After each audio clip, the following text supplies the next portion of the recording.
Oh, right. Thank you for joining me, everyone. Charles Moscowitz here. Welcome to the program.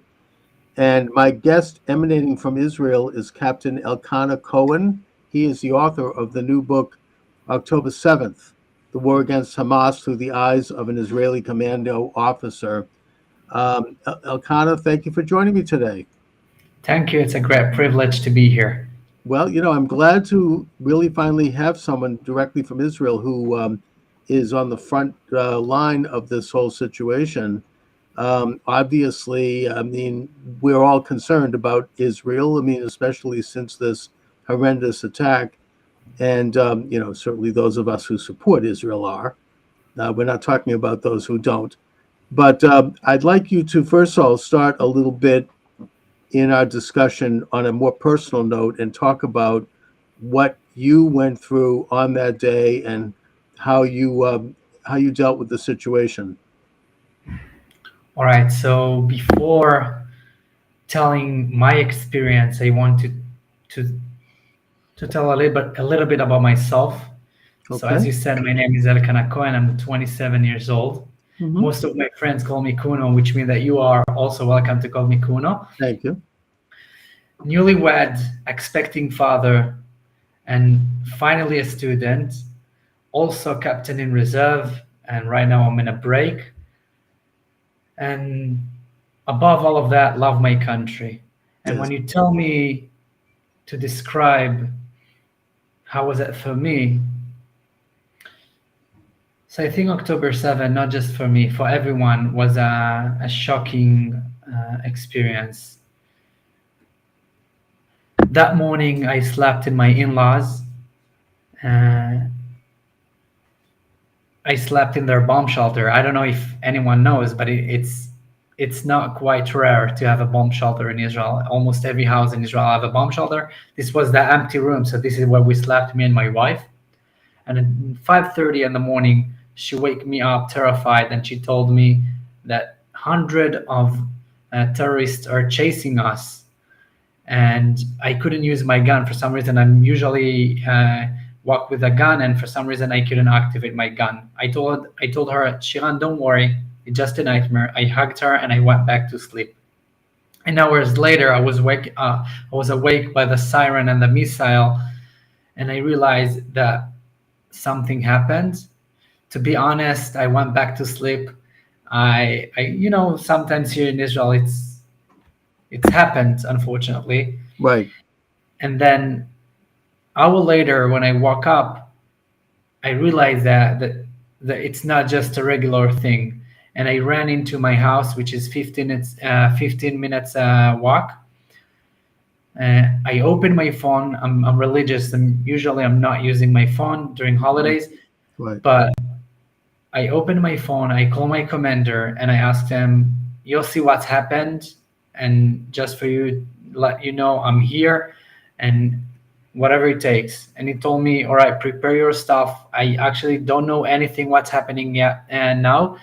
And while I'm turning off that phone call, I'm getting another phone call of my friend Gabi from a unit, and he told me that Elkana, where is Shiran? Shiran, she's my wife. I met her on the my active service. She also served in my unit, and he told me you and your wife both called up. And for people who doing reserve, it's fine for me to get to called up, but me and my wife at the same time getting called up in a holiday, I Right. realized that we are in something.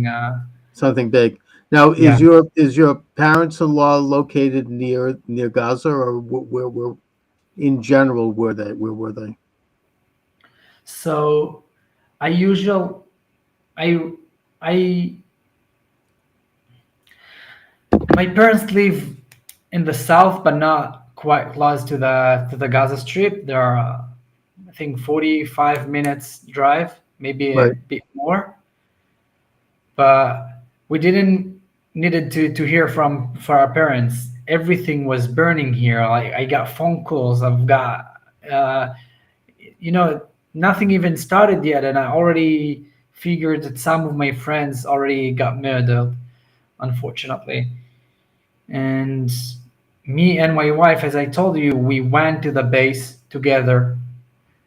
And that time I got another phone call of my friends from my old team, the one that I used to train with, uh, from my active service, and I decided to join them and to be part of their team.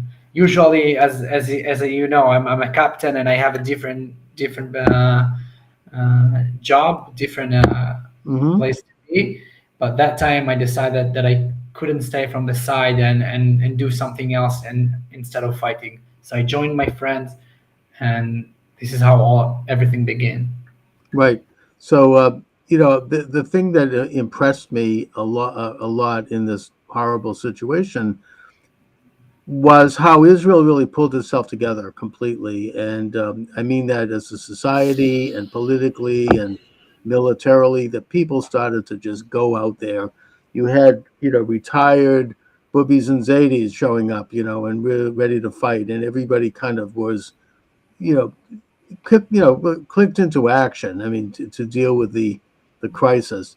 And I think that had it not been for that kind of mobilization, it would have been a lot worse because it seems to me that the IDF was caught flat-footed.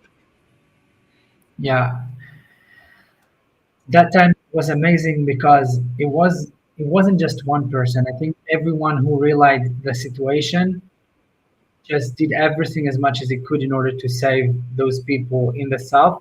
Some of them went to the bases, some of them took their own pistol and went down to the Gaza Strip in order to fight. It was amazing because usually when you see terror attack happen, most of the time you can see people running away. But in our case, people run into the terror attack, into the Yes. breaching in order to fight and to protect their brothers and sisters that are getting slaughtered right now. So I think it's part of our Jewish DNA and the Israeli culture, not just the Jewish, because I can tell you that there was also Muslims who ran and Oh yeah. Christian.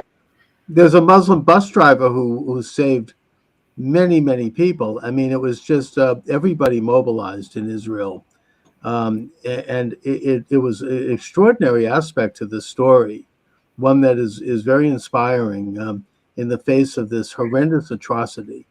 Now, there are people on the anti-Semitic side of the fence who are denying the level of atrocities that were committed by these terrorists pouring over into Israel, but yet they were filming it themselves. They had their own smartphones and they were making videos and bragging and sending it back to people saying, "Look at how many Jews I killed."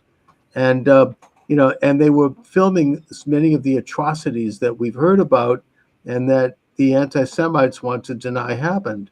So it's not really a matter of the Israelis talking about this. It is these depraved and hateful, genocidal terrorists who are talking about it and who are performing this kind of atrocious event. Yes, I'm always says that if it wasn't for hate, those protests, I'm the first one to go and speak with the people who protest, because if they are actually protest for the Palestinian, I think they just don't know the fact, because the IDF do as much as it can in order to protect those civilians, and Hamas is the worst thing that can ever happen to any Palestinian, and people don't understand that. That you see people protest for Hamas, gays for Hamas. It's almost, I don't know, it's almost like a joke, because if they will be in the Gaza Strip, those people gonna be slaughtered by Hamas themselves. So Well, or they it's not rational, and it's also very well funded by Qatar and others who contribute huge sums of money to American colleges, and they have successfully pitched this atrocity propaganda to the left and to the same people who came out, against Trump. I mean, not to get into a political issue, but the pussy hat ralliers and all the rest, and the people who burned American cities, particularly black neighborhoods after George Floyd's death. These are the same motley crew of people who are now agitating against Israel. And again, this isn't an issue of whether or not Israel should negotiate the so-called two-state solution. it's more a group of people who want to destroy Israel and openly do so, and that they began the agitation within hours after the attack. So Israel didn't really respond yet. I mean, Israel, I think there was several weeks before Israel responded by going into Gaza. So, it's pretty obvious what their agenda is. So, Elkana, then you're deployed. Can you talk a little bit about that? What happened in Gaza in terms of deployment, and has the operation been successful? I mean, I wonder if it has not been as successful as we might assume. Not that you can talk about specifics. I understand that. So if I share my experience, I think that in some places, yeah, we did manage to have success, a huge success, and unfortunately sometimes we were the one to rescue bodies of hostages that were kidnapped and slaughtered. So no, it's always sad because you feel like it is a success. You rescue your own people, but you rescue bodies, and it's hard to feel. It's hard to realize that you call it as a success. It's not really a success, No. but yeah, we did manage to bring the body of the family, to bring the loved one into bury, which is also a big thing. And we discover lots of terror tunnels that used Hamas, and we destroyed them. And we figure that almost every house at the Gaza Strip, I don't know to speak for all the Gaza Strip. I can talk about the places that I've been to. Okay. And the places that I've been to, they were full with ammunition. The entire houses was full with ammunition. Right. Each house had rifles, bombs on their baby beds. This is how they're educating their people. Mm-hmm. Once we went through a school and I found a notebook, and I saw the Israel map inside the books. It was a historical or a geographic book or something like Mm-hmm. that. And when I read that, I said, oh, there is a little bit of hope because Israel doesn't exist on their map. But then I realized it's not that Israel exists on their map. There is no Israel. There was Palestine. Exactly. And the Yeah. shape of Israel. It's not just the Gaza Strip. They want everything. They want to wipe us out. Of course, putting aside the fact that they actually expropriated the word Palestine, which was the description of the Jewish state before independence. So you have a situation where Israel has to fight this very, very difficult urban atmosphere of war, where people are setting up their munitions and their missiles inside their own homes with their children right there, and their wives and children, their parents, their family. And they seem to be doing this deliberately because they want to see people. I'm talking maybe the Hamas leadership. They want to see their people killed so they can use that as propaganda against Israel and to kind of hook into some of these anti-Semitic tropes about the Jews as, being somehow mean people and involved in atrocities. And they hide behind their own families as a way to do this. So Israel has to go in, unfortunately, in order to find the people who are killing Israelis and who are military targets.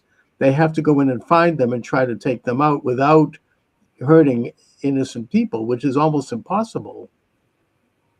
Yeah, it's very difficult, and they're using that because for them it's a weapon. It is a weapon. Every footage and every video that they're taking, it's a weapon. They're using human as a human shield, and one of their tactical army that they developed lately. I don't know if lately they're using that for years, but through the war, I realized that what they've done after, if you remember, after the first ceasefire, there were hostages exchanged, and they released some of the hostages. So we saw that what they've done, they put ammunition and weapons everywhere. And when we went back in order to keep fighting, we saw that those people was coming into their houses like they were innocent civilians. Then they get into the houses, they taking their AK-47, start shooting at you. They lay down their weapon and they going out like they taking care of their son. And unfortunately, they forcing us to think that everyone can be a terrorist. One of the time, a crippled guy on a wheelchair, and suddenly, miraculously, he stand up and pulling and a rocket. He built up a, I don't know how to say it in English, but he kind of a rocket, and he tried to shoot it towards us. So if you're getting to my mind, you can think about anyone that you see. You see a cripple, but you want to take care of them, and then Right. he can stand up and kill you. Yeah, I mean and they deliberately set it up like that. They're playing up to basic notions of humanity when they send out someone like that, and of course, in violation of standards of war, they're putting on civilian garb and they're hiding and integrating within the civilian community while they're fighting. So it's a very difficult terrain, which is what's causing some the and I have to ask you this, the what is reported to be high casualty rates, because this is the main item of propaganda by Israel's enemies. So the UN recently downsized the numbers of innocent casualties, and admitted that they had gotten all of their information directly from Hamas, and they weren't checking it and double checking it. And they've also not included within those figures. They don't mention that probably a high percentage of them, if not half of them, were militants. So those are legitimate targets of war, and they don't mention the numbers of people that Hamas itself has killed. They found recently something like near a hospital, 20 or 30 body bags wrapped in black plastic. Turns out that it was Hamas who did this because these people were seen as informers for Israel. And it's not the kind of thing that Israel does. It just didn't look quite right. But yet that's reported as, oh, Israel is engaging in cruel activities and, atrocities. What is the actual, do you have any handle on what are the real numbers? Because, we are concerned about innocent people being killed. It's a very difficult situation, but, how does that actually break down? First of all, I don't know the numbers, but I can Understood. tell you from my experience, as I told you, that we're doing as much as we can in order to avoid any casualties. And sadly, sometimes Hamas put us in position which we cannot choose, because while he decide to shoot at us, I have to respond. By the way, a lot of the time we're just taking cover because we don't want to take care of those people. And still, sometimes that's happened. It's war, and I don't remember anyone protest against Britain when they killed German people when they fought against the Nazis. Sometimes in war there is casualties, and we believe me, we did, and we're doing right now as much as we can in order to avoid those people. I want to show you a picture. But every interview that I have, I'm trying to talk about one of my friends that died and or got murdered, and I want to show you an amazing picture of a Okay. friend of mine, Shauli Greenlick. Mm-hmm. And that guy, this is in Gaza. This guy unfortunately died several months ago. Yeah. And as you can see, he's an officer, captain as me.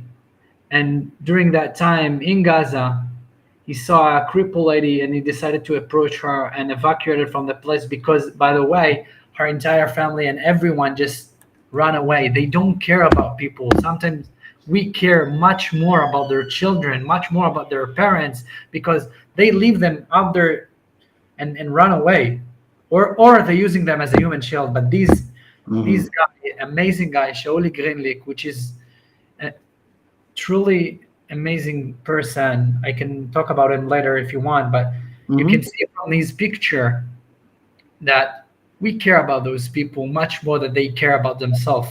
Yeah. Well, I mean, the day they care about their children as much as the Israelis do about theirs. I think it was Golda Meir said something like Yeah, that. yeah. That will have a peace. There'll be a move toward peace. So my guest is Captain Elkana Kuno Cohen. The book is October 7th, The War Against Hamas Through the Eyes of an Israeli Commando Officer. It's available at Amazon and other sites.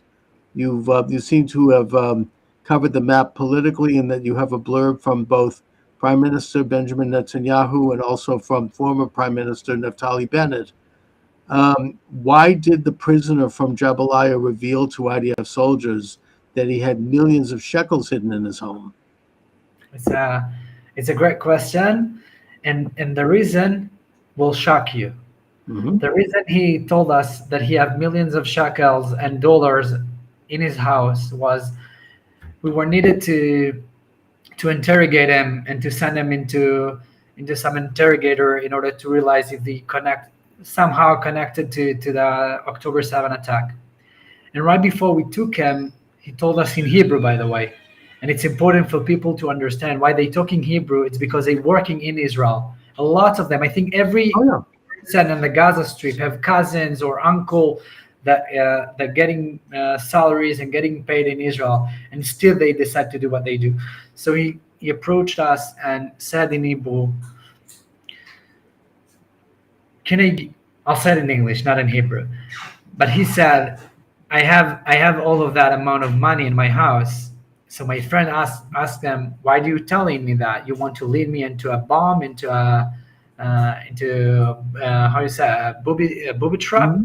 Yeah. So he told them, no, the reason that I'm telling you that it's because if I leave my house, the Palestinian people who lives here, the Gaza people, will the first second after I'm gonna leave my house, they're gonna steal everything.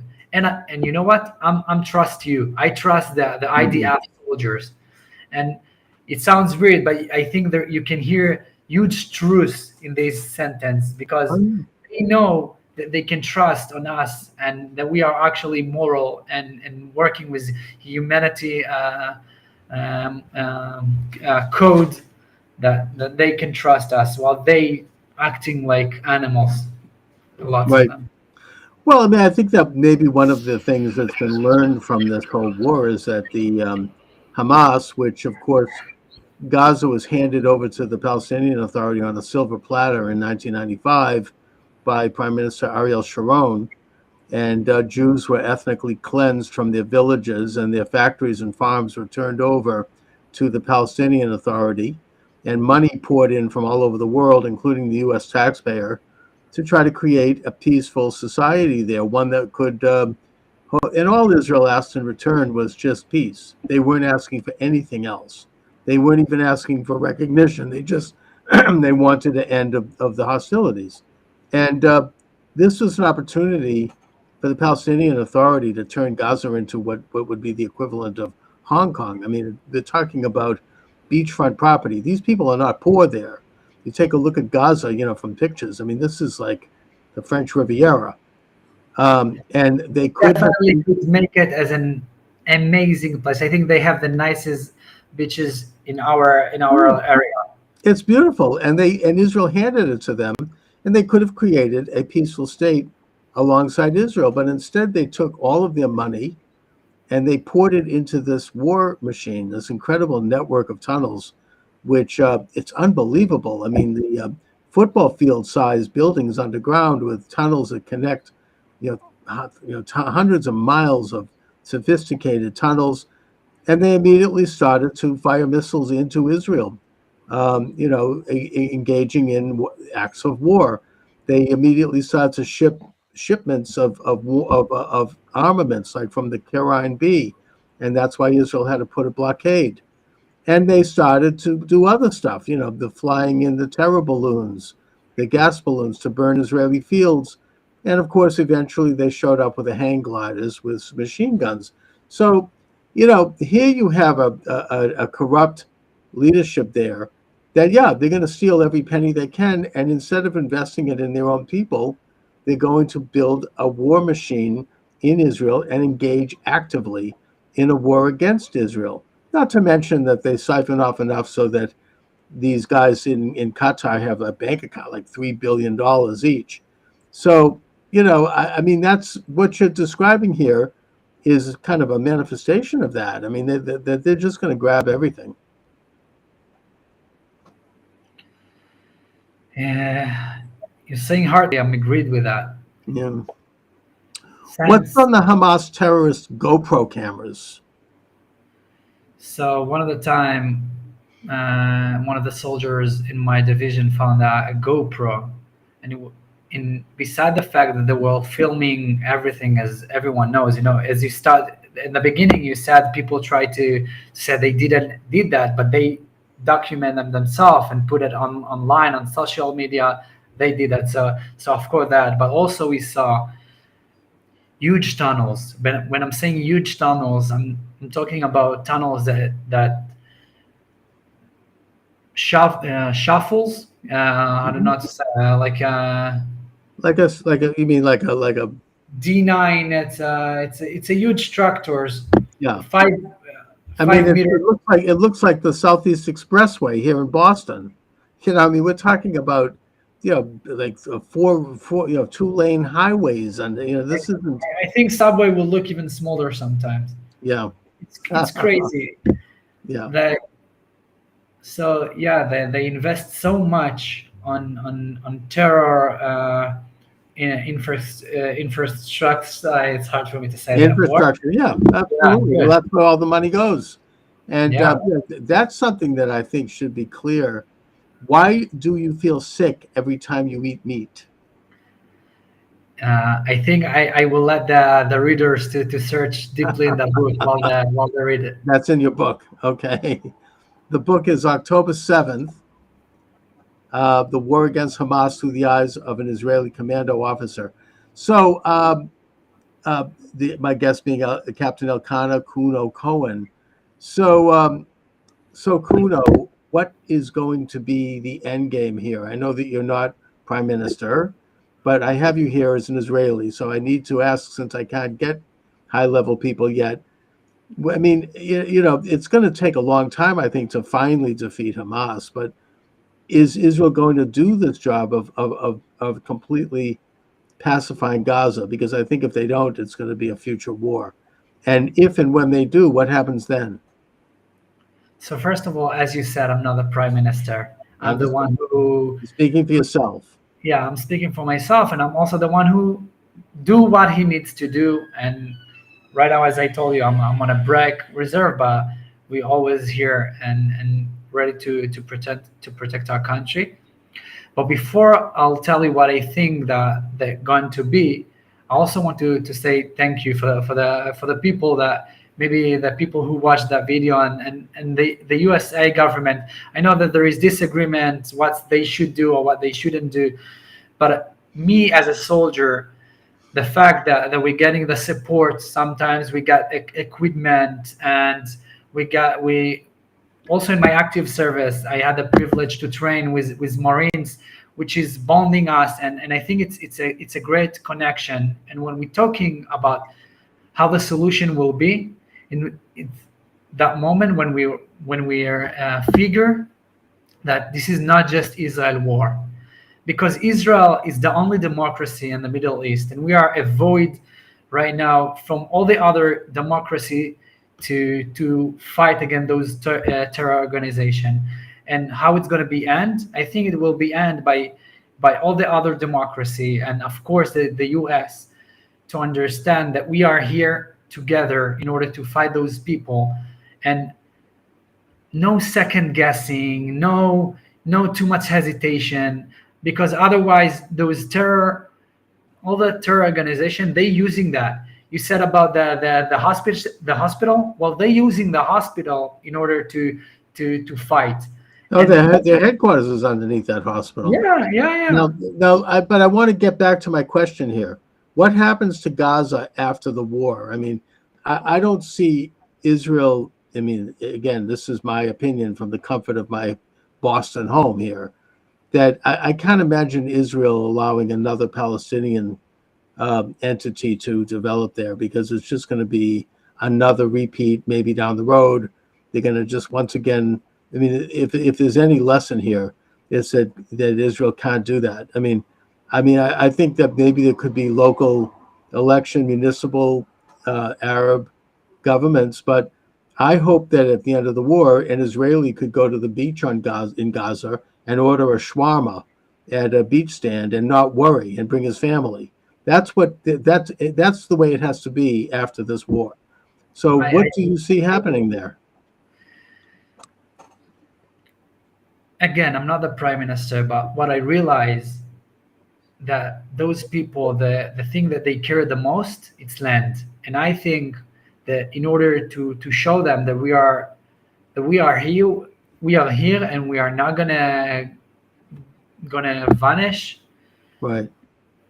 we need to take some of their land and to tell them, if you're gonna do more than that, more land will be taken, and it will be just after we're gonna clear their entire educating system and all their leaders that support Hamas, because this is not, people say Hamas, but Hamas it's not the only thing. There is lots of terror organization at the Gaza Strip. So it's a code name for me, Hamas. But I'm saying we need to kill all the people that supporting our deaths, because whoever wants to kill me needs to be dead. Of course, this is a war, and these are military combatants. They've declared war against Israel. They've stated their mission, which is to destroy Israel. So Israel has every right, both from a practical and a moral standpoint, to fight back and to stop them by any means necessary. But my point is that once that's done, if you have Arabs in Gaza who want to live peacefully alongside Israel and who want to live with Israelis, then they should be honored, and I think they will be honored. But if you have those who want to continue to fight, they have to be stopped.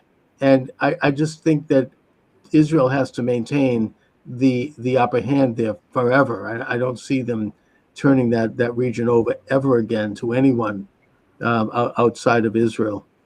Unfortunately, I'm agree about that. I really hope to, I'm looking from that standpoint. I mean, it's not going to work. What? I mean, it's a practical matter. How many times is it going to take where they continue to build up a war machine and continue to try to kill Israelis? It's like, if there's some lesson from this, it's that. And I think that from what I've heard in reports, there is an even bigger tunnel infrastructure and a more frightening and more dangerous system on the northern border.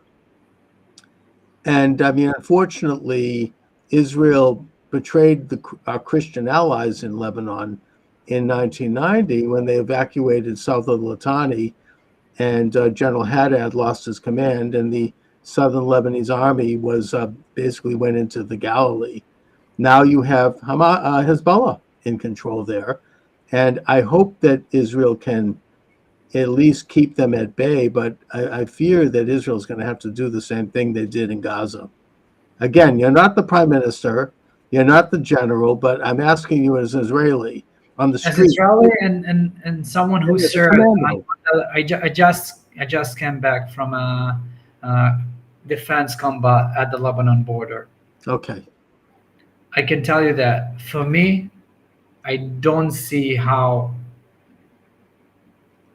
nothing will change unless they all will be behind the Litani, because there is places in Israel like Metula. I don't know if you heard that. Yeah, the northern border there. Mm-hmm. Yeah, so they surrounded 320 degrees of Lebanon, and they getting missile and RP like rockets every day, which is crazy. And the border looked like some little kid tried to draw and he couldn't do a straight up line. Right. Border should be by geographic and also something right, that you like can the control. Litani River. That the border right now, yeah, And when you have river and you have high hills to control it, it makes sense. But when they have higher hills than you, and you're surrounded by mountain that they control over your villages, it's cannot be like that. Because as you know, we don't shoot them. We don't want them to die, but they do that to us. So if we want to live side by side, that even if they Mhm. want to kill us, let's say, we have to have the insurance that they can shut us every Right. time they want. Well, I mean, Israel learned this lesson in 1967 when they took over the Golan. The Syrians were firing from the heights into Israel, and it's simply a matter of practicality that to protect the country from these enemies, and they're not going anywhere. They have to ensure that there is, as the French say, a cordon sanitaire to preserve the border. I just hope that it's done carefully and swiftly and with limited numbers of casualties on both the Israeli and the Lebanese side. And I hope that Israel is able to make an alliance with the Lebanese Christian government in terms I of wish. completely eradicating Hezbollah. I Um, wish for that, and people yeah, don't understand that. The IDF, and it's not the IDF. When you say the IDF, it's like it's a big term. It's a system. Well, I'm not talking as the IDF. Everyone in my unit, we don't want to fight. no, We want, we are young people. of Some course, of us have families, expecting fathers. The last thing that we want to do is war. We hate to participate war, but sometimes we realize that we have to do that. And when we have to do that, we will do that with all of our power. But until then, we don't want that. And we hope that there will be as non-casualties at all. of And course. Yeah, that's I it. mean it's heartbreaking to think about the fact that Israelis, my fellow Jews in Israel, have to fight this ongoing war, but that's the reality. I mean, they have to operate from a position of strength and awareness of the nature of an enemy that's never going to back down. Um, Israel, after the horrible attack of October, as a society, seemed to pull itself together. There was very serious conflicts going on between the anti Netanyahu.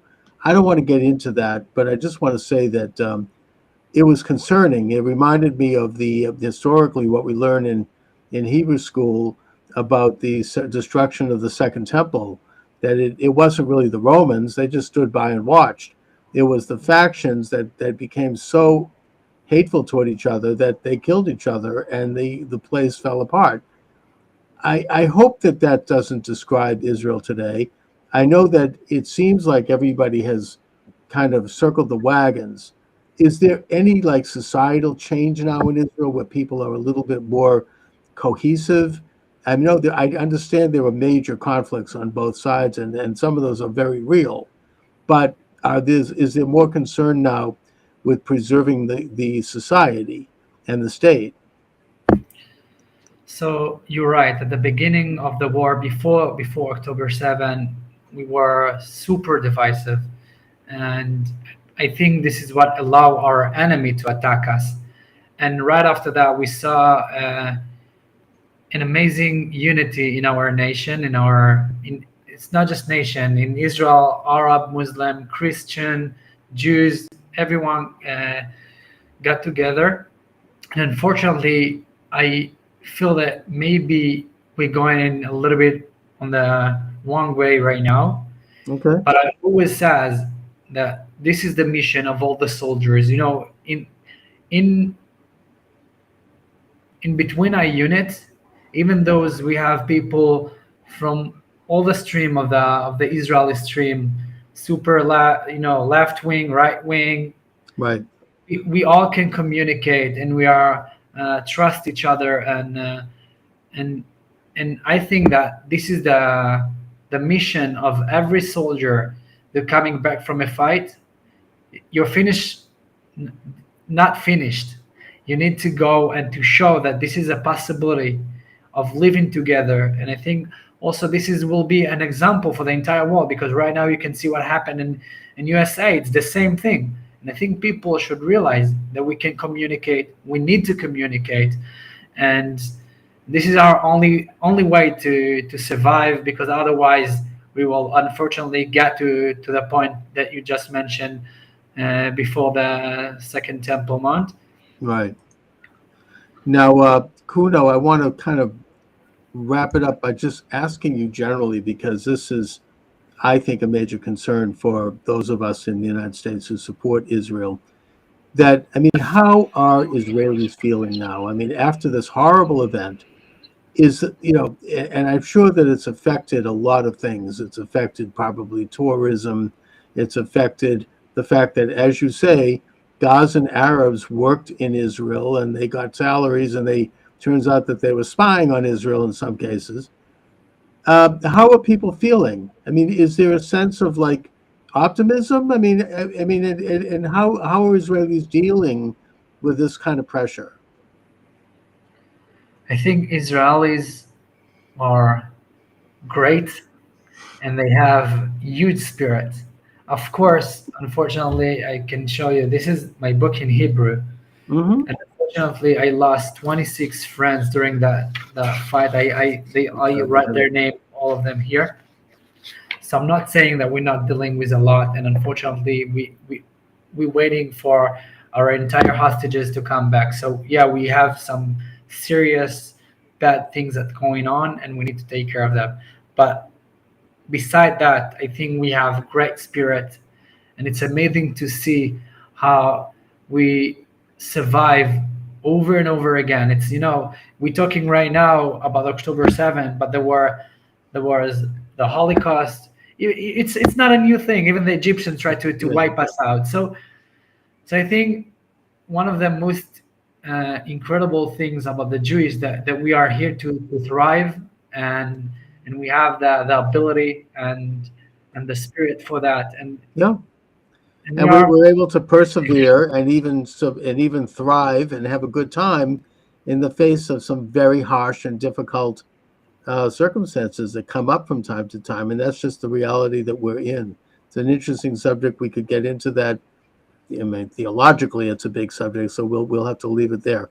But I just want to thank you very much for joining me today, Captain Cohen, Captain Elkana Kuno Cohen. The book is October 7th, The War Against Hamas, Through the Eyes of an Israeli Commando Officer.